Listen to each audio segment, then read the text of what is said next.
আসসালামু আলাইকুম। আমি মাজিদুদ্দিন ফরহাদ, কুমিল্লা 10 আসন ছাত্রদের দল এনসিপি থেকে পদপ্রার্থী এবং প্রতিনিধি মতিঝিল এরিয়া জাতীয় নাগরিক পার্টির। তো আজকে যে বিষয়টি নিয়ে কথা বলতে এসেছি, আপনারা দেখেছেন আমাদের আইনশৃঙ্খলা বাহিনী খুব একটা অ্যাক্টিভিটি দেখাচ্ছে প্রথম আলো যে ছাত্র জনতারা ভাঙচুর করেছে তাদেরকে ধরার জন্য। তো আমাদের আইনশৃঙ্খলা বাহিনী আসলে ছাত্র জনতাকে ধরার জন্য যতটা অ্যাক্টিভিটি দেখাচ্ছে, এরকম অ্যাক্টিভিটি যদি হাদি হত্যার মামলাতে দেখাইতো তাহলে আমাদের মনে হয়, আমার বিশেষ করে আমার মনে হয় তত এতদিন আমরা তাইলে হাদি হত্যার আসামিকে পেয়ে যাইতাম। এটা আমাদের দুর্ভাগ্য। যখনই ভারত এবং ভারতের দালালদের কোনো সহযোগিতার প্রয়োজন হয় তখনই আমাদের আইন শৃঙ্খলা বাহিনী অনেক অ্যাক্টিভিটি দেখায়, তাদের কার্যক্রম অনেক অ্যাক্টিভলি চলে। কিন্তু যখনই আমাদের বাংলাদেশের কোনো জনগণ বা বাংলাদেশের কোনো কার্যক্রমের ক্ষেত্রে আইন শৃঙ্খলা বাহিনীর সহযোগিতার প্রয়োজন হয় তখন আমাদের আইন শৃঙ্খলা বাহিনী অতটা অ্যাক্টিভিটি দেখাতে পারে না, তখন আমাদের গোয়েন্দা বাহিনী অতটা অ্যাক্টিভিটি দেখাতে পারে না।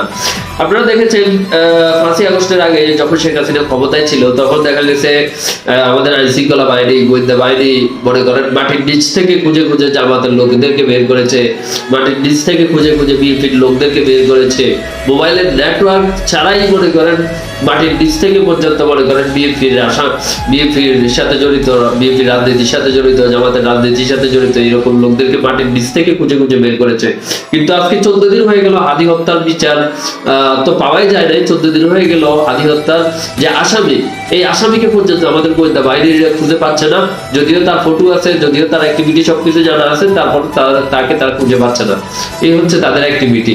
বাংলাদেশ এবং বাংলাদেশের জনগণের জন্য যদি কোনো সাহায্যের প্রয়োজন হয়, আমাদের আইন শৃঙ্খলা বাহিনী কেন যেন চুপ মেরে বসে থাকে, কোনো অ্যাক্টিভিটি দেখায় না। কিন্তু ভারত বা ভারতের কোনো দালালের যদি কোনো সাহায্যের প্রয়োজন হয় তখন আমাদের আইন শৃঙ্খলা বাহিনী অ্যাক্টিভলি কাজ শুরু করে দেয়। এই যে দেখেন হাদি হত্যার কারণে ছাত্র জনতা ক্ষুব্ধ হয়ে প্রথম আলো কালচারাল ইন্ডিয়ার যে কালচারাল অফিস ওটা ভাঙচুর করছে। আর এখন আমাদের মনে করেন এই আমাদের আইন শৃঙ্খলা বাহিনী, আমাদের গোয়েন্দা বাহিনী খুবই অ্যাক্টিভিটি দেখাচ্ছে এই ছাত্র জনতাকে গ্রেফতার করার জন্য। তো এনসিপির কাছে আমি আবার আবেদন রাখতে চাই কি এনসিপির ভাইরা, আপনারা কি মনে করেন যে এই যে এনসিপি গঠিত হলো বা একটা আন্দোলনের মাধ্যমে আপনারা আজকে নেতা হয়েছেন বা আমাদেরকে মানুষ চিনে, আপনারা কি মনে করেন এই যে বর্তমানে যারা মনে করেন ছাত্র জনতাকে প্রথম আলো ভাঙচুরের দায়ে গ্রেফতার করতেছে, আপনারা কি মনে করেন তাদের প্রতি আপনাদের কোনো দায় নাই, আপনাদের প্রতি কর্তব্য নাই? এই লোকগুলা কি আন্দোলনের সময় আপনাদের পিছনে দাঁড়ায়নি? এই লোকগুলা কি আপনাদেরকে ভরসা দিয়ে থাকেনি আপনাদের সাথে? তাহলে আজকে ভারতীয় একটা দালাল পত্রিকা, ভারতীয় একটা কালচারাল সেন্টার যখন ভাঙচুর হলো ছাত্র জনতা কর্তৃক, তখন আপনারা তাদের পাশ থেকে সরে গেলেন। এই জাতি কখনো মনে করেন আপনাদের এই ইতিহাসকে ভুলবে না।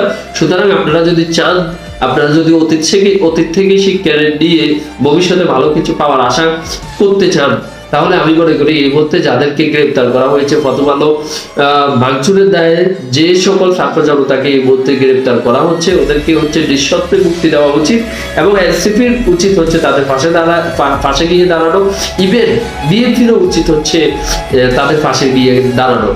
বিএনপিকে দল হিসেবে বলতে চাই, প্রিয় বিএনপির ভাইয়েরা বা বিএনপির যারা নেতারা রয়েছেন, আপনাদেরকে বলতে চাই, আপনারা কি ভুলে গেছেন এই প্রথম আলো, এই ডেইলি স্টার বিএনপির মতো একটা দলকে মনে করেন, আপনাদের দলকে মনে করেন দুর্নীতিবাজের দল হিসেবে সমগ্র বাংলাদেশ এবং বিশ্বের বুকে প্রতিষ্ঠিত করার জন্য তারা ডেইলি বাই ডেইলি তাদের পত্রিকার মাধ্যমে চেষ্টা করে গেছে এবং সমগ্র বিএনপি দলকে একটা পর্যায়ে তারা দুর্নীতিগ্রস্ত দল হিসেবে মানুষের সামনে উপস্থিত করেছিল।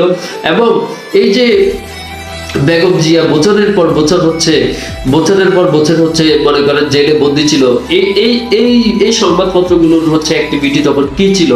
ইভেন জুলাই আন্দোলনের পরেও যে জুলাই আন্দোলন মনে করেন নাহিদের এক দফা ঘোষণার কারণে গঠিত হয়েছিল, স্টার্ট হয়েছিল, সেই নাহিদকে বাদ দিয়ে এই প্রথম আলো পত্রিকা নিউজ করেছিল, মিথ্যে নিউজ করেছিল যে আনু মোহাম্মদ এক দফার ঘোষক।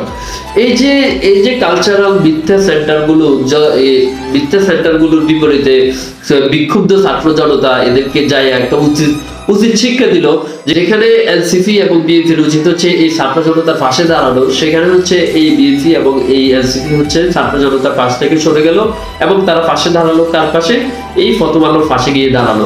তবে আপনারা যে আজকে প্রথম আলোর পাশে গিয়ে দাঁড়াইছেন, আমি আপনাদেরকে মনে করিয়ে দিতে চাই, অতীত থেকে যারা শিক্ষা নেয় না, এই অতীত কিন্তু তাদের জীবনে আবার, তাদের ভবিষ্যৎ জীবনে আবার বাস্তবতা হয়ে ফিরে আসে।